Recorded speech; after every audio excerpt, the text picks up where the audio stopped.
No. Hello, everybody. I hope I'm up and running right because I haven't got my little psychic here showing me what I need to do. So I'm hoping everything's going ahead perfectly on my own.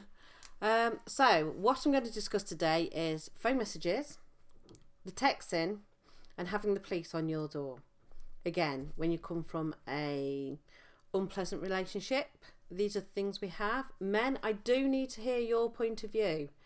I am speaking to my male friends with lots of things, but when they say stuff, I go, but I've gone through that, and I also gone through that, and they go, yeah, but you're different. Your roles were reversed round. So anyway, phone calls.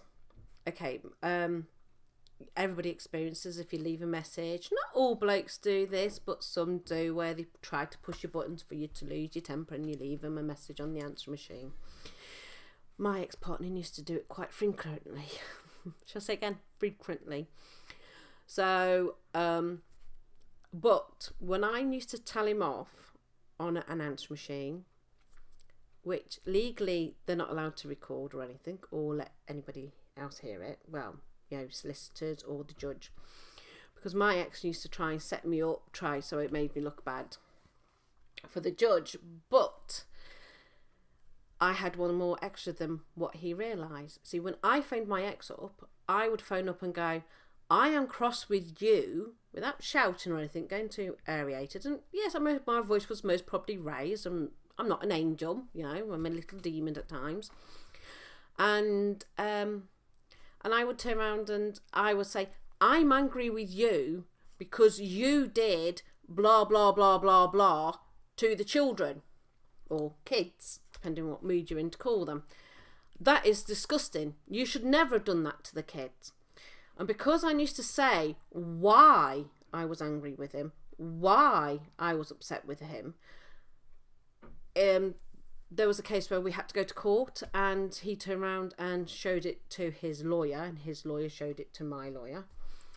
And his lawyer and my lawyer says to him, you can't produce them in court. Because one, you haven't asked for her permission. Two, she has told you why she's angry with you. She's told you why she's mad with you. If the judge heard what you've just done to the children, he will strike you out. So basically, yes, it is annoying when your own lawyer gives your ex-partner guidance, and you are then cross with your own lawyer. But yes, so I used to turn around and I used to say to him, I'm angry with you because you do that with the kids. So if you are angry with an ex-partner and they have done something, say first why you are angry with them. Tell them that they are out of order, what they've done with the children. So, yes, because he'd also like to show, look at this, everybody, look what a psycho she is. Look at this down the phone. I think after about once a blitz that I would lose my rag with him. Like I say, because none of us really 100% perfect, and we do have a button that we do push. But, and he was showing this somebody once about my message, and they turned around and said, I felt quite embarrassed about listening to it. Not because your mum was losing a rag, it's knowing what your dad's done to one of the siblings. Because it was my friend's, one of my children's friends, he made them listen to, going, look at this psycho that I've left, look at this nutter that I've left. So, and I always find that your ex always wants to push that button. And, oh, God, my mic's all over here, not here. Oh, that's better, sorry. So I'll have to listen to this later, and if not, I'll have to get Mindstorm to tweak it up for me. So that's one of my experiences again. So, and it must irritate him because he's telling people that I was a nutter and I was a psych. We women hear it all the time. When I talk to a male friend or somebody and they go, oh, my ex is a real nut job, blah, blah. I go, well, what part is she a nut job? What part is she this? What part is she psycho? Yes, you do have women that flip the lids over nothing. I've seen them sold to women. So, but on the other hand, because they're saying about all women, I don't trust a man when he comes out with it now. So I always question. The other one is texting. Now, I'm a little sod. If I couldn't text anything witty back, I never replied to my texts. No, you don't always have to reply to the texts. Sometimes I've looked back because I've had to go through my history of my texts, and I think, sometimes I think, I should have texted that when he's sending the children to bed like 2 a.m. and they've got school, and it's like, well, you put them through watching Grimm or Brooklyn Nine-Nine. Yeah, but they finish at 9 o'clock at night. No later than 10 o'clock. So the children weren't in bed no later than 10 o'clock once in a blue moon. You leave them up to 2 a.m. I think that's a big difference. But I never replied that, and I should have done. But some things don't reply back on. And I used to have a joke with my texts. I will come out with them one day, and I might do a little mini book. Because my ex used to always have a thing about sending the police onto my doorstep. So here, I'll get a text, I'm going to send the police on to you. Don't get upset by it. I just reply, that's okay. Do you mind sending the bloke that came round the other night? Because he's pretty fit and he's single, and I'll pluck up the courage to ask him out on a date. So things like that I will reply back with, with wit. There's another scene where I'm going to send the men in white jackets round to you. I would reply, well, it makes a change from the boys in blue then, doesn't it? So I never took the bait in a nasty way. There's another scene where I would get, I'm an unfit mother. I'll say, well, when your standards are high as a good father, then I take your opinion. Until then, your opinion doesn't matter to me. And that's what I'd go. I won't go, how dare you call me an unfit mother? Don't bother. Really don't bother wasting your time. You're the one who's going to get upset. You're the one who's angry. So always just reply going, thanks for your opinion, but when your standards are good as a father, then I'll take your advice. Until then, it means nothing. And that's how I used to text back. Or if they're in a relationship or suddenly out the blue get, you're an unfit mother, and I go, ooh, I take it you're having an argument with your girlfriend. Do tell. And I could just imagine him reading that going, she's a nutter. She's a fruitcake. Yeah, I am a fruitcake. I am a nutter. I'm taking the mickey out of your texts. So they're sort of like, they're fun moments. So I enjoyed, if I couldn't find anything witty to send back to him, I wouldn't bother. And don't send a text ASAP straight away. Take your time. He's an ex. They're exes, and vice versa. If you get a woman, who's sending you stuff, then don't rise to it. It's quite hard because there are some good dads out there, and there are good dads out there. I've seen them out there, but I've also seen majority of terrible dads out there. So if you're a bad dad and you get a text saying you're an unfit dad, pull your socks up and sort yourself out. Kid didn't ask to be born. Be a dad. Costs nothing. Well, it does. Costs you a bit of earache, a bit of headache. Now, I've got a few male friends and they're fantastic dads. They really are brilliant dads. And that. So, and I have them round as friends because it shows my children when they're grown up that not all men are douchebags. There are some nice men out there. Which is great because we just put the kids in the car and went off for the day and kept as friends. So, remember the texting, phone calls. If you're going to get angry with them, tell them why, because they'll try and use it against you. And because they're so busy trying to screw you over, then so busy playing, look, she's mad, they're not really listening to why you are mad.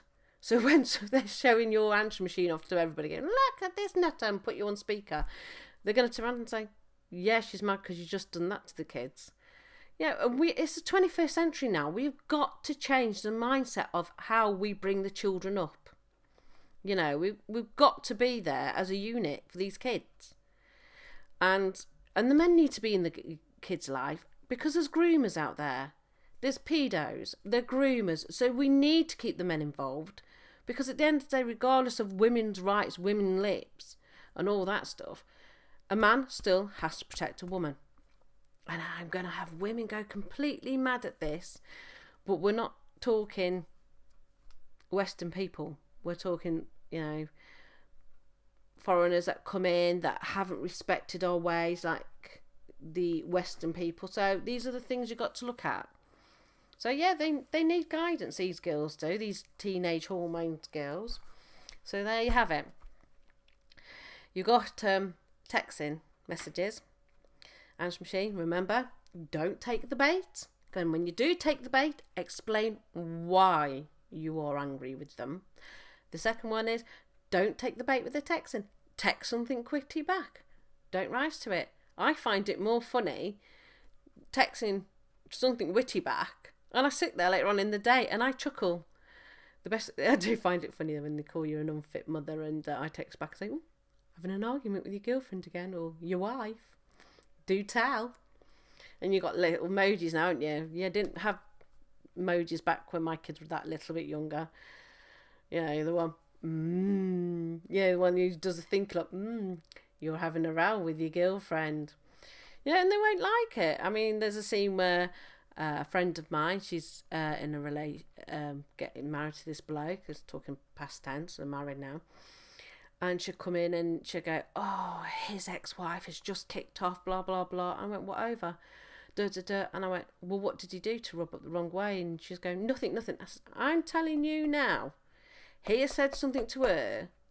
Because you remember, men are crafty as well as women. Men are crafty. And she's reacted, and he knows what he's done.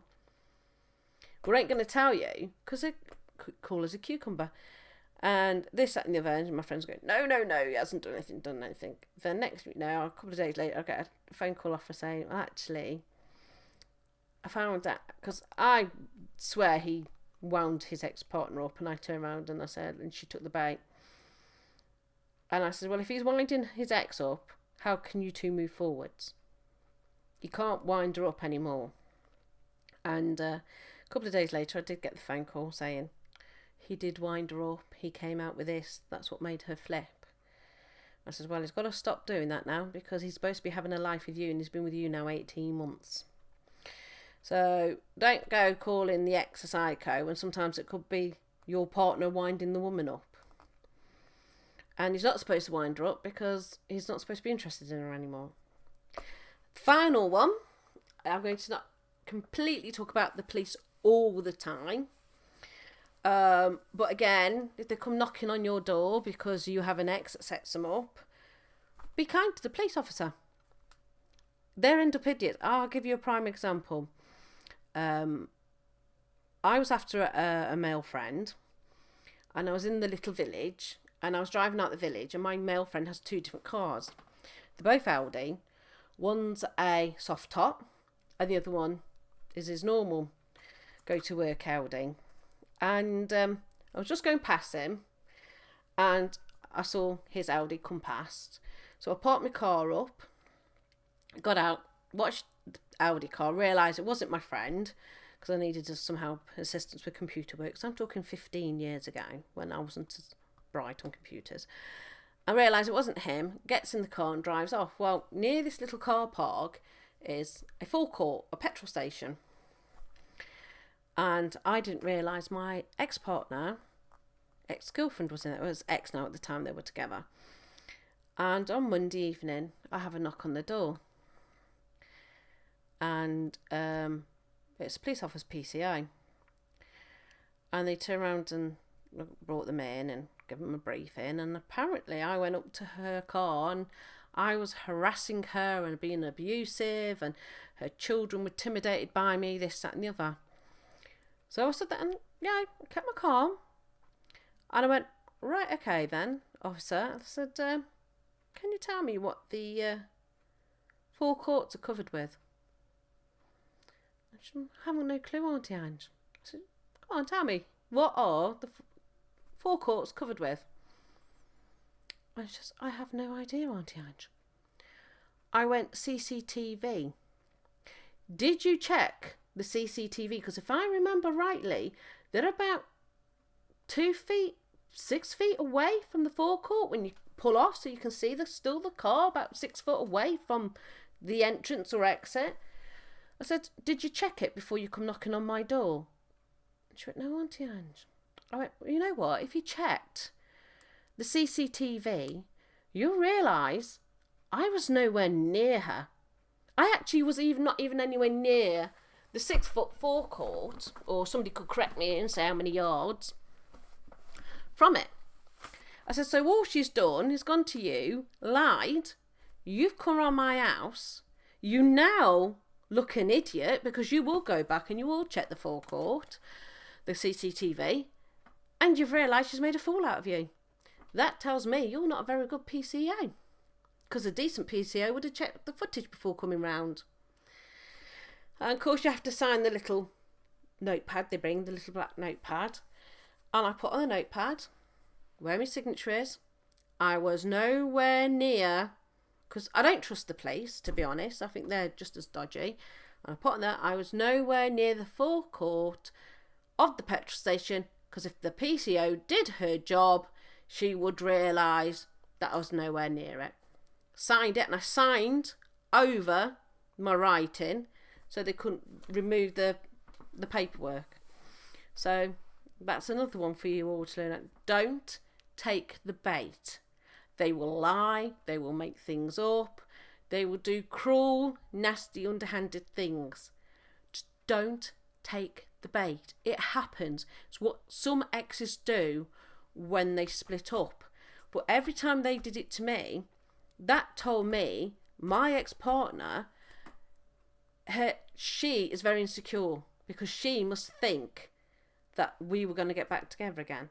So don't look at it as angry or annoyed. Yes, it's annoying at the time, but turn it around, go, oh, she's obviously very insecure with him because she's going out of her way to cause me trouble. He's obviously not truly happy with the person he's with, because he's encouraging in her behaviour, because a decent bloke wouldn't do that. A decent bloke wouldn't allow it.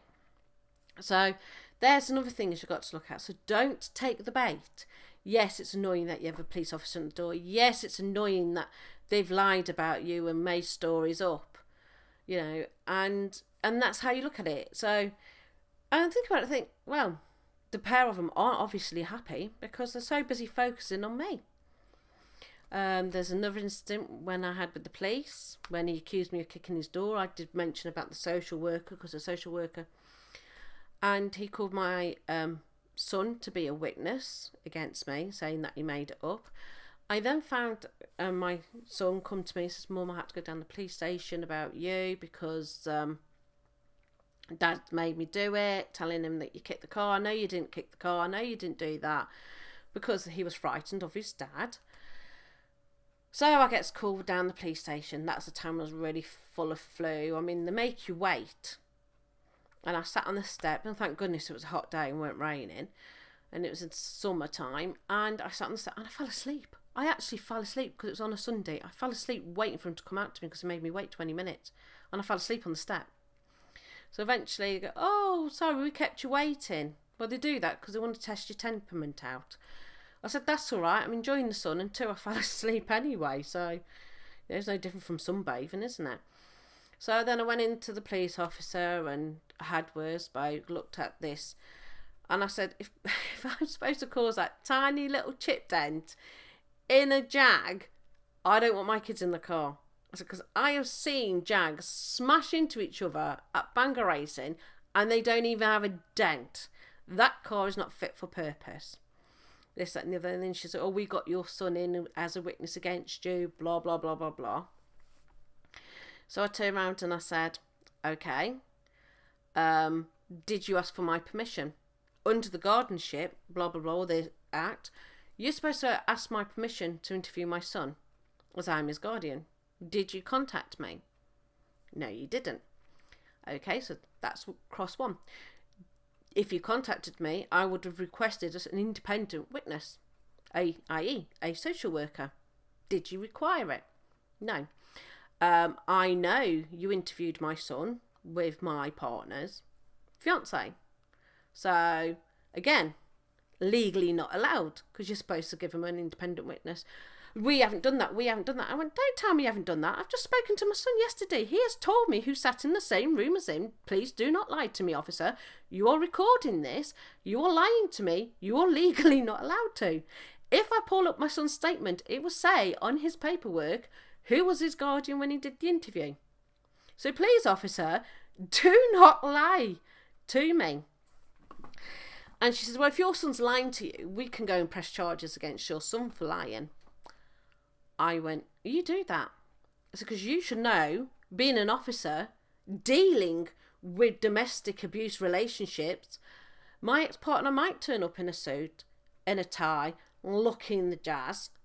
I said, but it can be a nasty piece of work. And I've told my children, if they need to protect themselves, by all means lie about me. I said, but I'm telling you now, you press charges against my son for protecting himself, and I am going to get the book thrown at you, and I will make sure you're suspended, because you legally not supposed to interview my son without a social worker and independent witness present, and he most probably will tell you the truth, what actually happened. So that officer wasn't happy. I know it's hard to believe, but these are the things I've experienced, and like I said before, and I'll give you stories of other people to let you know you're not alone. These do happen. Keep you calm. You laugh about it in time. And this is what I want to share with people, because so many people will go through things and they have nobody to turn to, what to do, where to go. You can phone counselling up, you can phone these helplines up, but they're not properly there, allowed to guide you. You know, I did a counselling course myself. I got told that you can't give somebody a solution to the problem. And I think sometimes people do need that option out there to give them. And this is why I decided to do Auntie Anne, Jack and the Aunt, because like I said, I've gone through majority of emotional abusive relationship. And I have an idea. Like I said, I've dealt with the silver tongue. You're not going to win a silver tongue. You never will win a silver tongue. But if you take my guidance or my experience and you use it yourself, you actually do win. You don't feel it, but you do win. You win self-satisfaction. I'm not going to win against him. I've got no intentions of winning against him. But I won against the officer that tried to wrongly arrest my son and me. I've won against this. I've made the officer look like they've got egg on the face because they come over to my house over something that never happened. And do you know what it is? Don't take the bait. Do not do it. Do not take the bait. They're leading you into it. Don't do it. And advice again with men. If you've got the woman setting you up, you're not seeing the child, I know it hurts. I know it's angry. I know you're feeling frustrated to the gentlemen out there because, you know, you're not having that little bit, I wouldn't say control as such as control, but you know what I mean? And just don't rise to it. Just turn around and say, okay. Because eventually things change. Things change. Things don't last forever. So on my next one, I plan to talk about some of the things I've experienced, which I find funny. And again, with it all, and it'd be like, don't take the bait. Have a laugh about it. If there's anything you need to know, what I've experienced, please drop a line, come on in. Anything you want to discuss, anything you're going through and you feeling frustrated and you need guidance to talk about it, or which way do you want to go? Again, I will give you a couple of options and then it's up to you. So for now, see you next week. I will talk about the things my ex-partners she's an ex now. Things that they try to do to annoy me, which is quite funny and everything. So I'll see you for next week. Don't take the bait, and ciao for now.